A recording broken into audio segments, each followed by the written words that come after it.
सालों बाद उसकी कॉल आई और वो भी रात के 3:30 बजे। मैं नींद में था तो कॉल रिसीव नहीं की। थोड़ी देर बाद फिर से कॉल आई। फिर मैंने मोबाइल उठाया कि शायद कोई जरूरी कॉल होगी और हेलो बोला। सामने से भी हेलो की आवाज आई।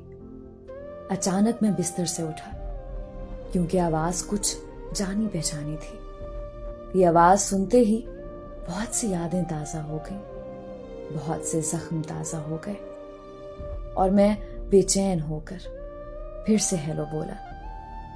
हेलो, आगे आवाज आई। डिस्टर्ब तो नहीं किया? मुझे भी जवाब देते हुए घबराहट सी हो रही थी कि हाँ बोलूं या ना। कुछ समझ नहीं आ रहा था। मेरे दिल में सवालों का समंदर घूमने लगा कि आखिर क्यों इतने सालों बाद मेरी याद आ गई। मैंने हिम्मत करके बोला, नहीं, बोलो। उसने कहा, कैसे हो? मैंने कहा, ठीक। और तुम? तो आगे से वो रोती हुई आवाज में बोलने लगी, ठीक नहीं हूं। अब मैं और भी उलझन में हो गया कि ये क्या हो रहा है कि इतने सालों बाद रात को कॉल आती है और रोने लग जाती है। मैंने मालूम किया तो पता चला कि वो जिसके साथ थी उसने उसको किसी और के लिए छोड़ दिया।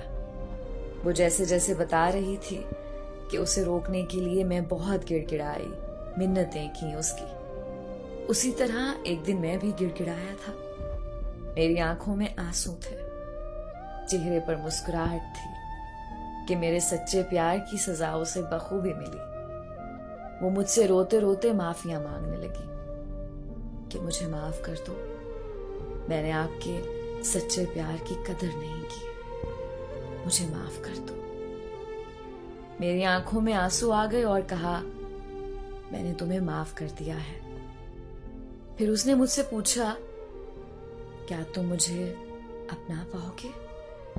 ये सवाल सुनते ही मुझे वो रात याद आ गई जिस रात उसने मुझे ठुकराया था किसी और के लिए।